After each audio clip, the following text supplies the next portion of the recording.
భద్రాద్రి కొత్తగూడెం జిల్లా అశ్వరావుపేట పోలీస్ స్టేషన్లో గత కొద్ది సంవత్సరాలుగా వివాదాలకు నిలయంగా మారింది. నియోజకవర్గ ప్రధాన కేంద్రంగా ఉన్న ఈ పోలీస్ స్టేషన్లో పనిచేసే అధికారులు స్టేషన్కు వచ్చే బాధితులు, నిందితుల పట్ల అగౌరవపరిచేలా వారిని తిట్టి కొట్టడం వంటి వారి వివాదాలు పోలీస్ స్టేషన్లో కామన్గా మారింది. గత కొద్ది కాలం కింద ఎస్ఐ అరుణ ఒక కేసు విషయంలో ఒక వ్యక్తిని చితకబాది చేతి వేలు విరగగొట్టిన విషయం మీడియాలో కథనాలు రావడంతో ఉన్నతాధికారులు విచారణ జరిపించి ఆమెను ఎస్పీ ఆఫీస్కు అటాచ్ చేశారు.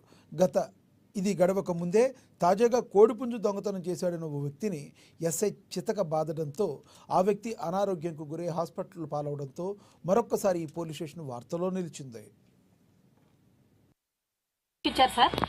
తర్వాత నెక్స్ట్ ఏంటంటే నిన్న ఎత్తబెట్టారు.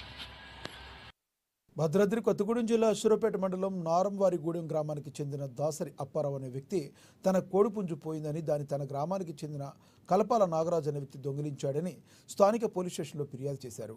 అప్పటి నుంచి ప్రతిరోజు ఉదయం నుండి రాత్రి వరకు పోలీస్ స్టేషన్లో ఉంచి 12 రోజుల నుంచి నరకం చూపిస్తున్నారని, తనకు ఏం సంబంధం లేదని చెప్పినా పోలీసులు వినకుండా చాలా ఇబ్బందులకు గురి చేశారని తీవ్ర ఆవేదన వ్యక్తం చేశాడు.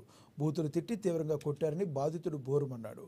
తీవ్ర గాయాలతో నాగరాజు ఆసుపత్రిలో చికిత్స పొందుతున్నట్లుగా బాధితులు వాపోయారు.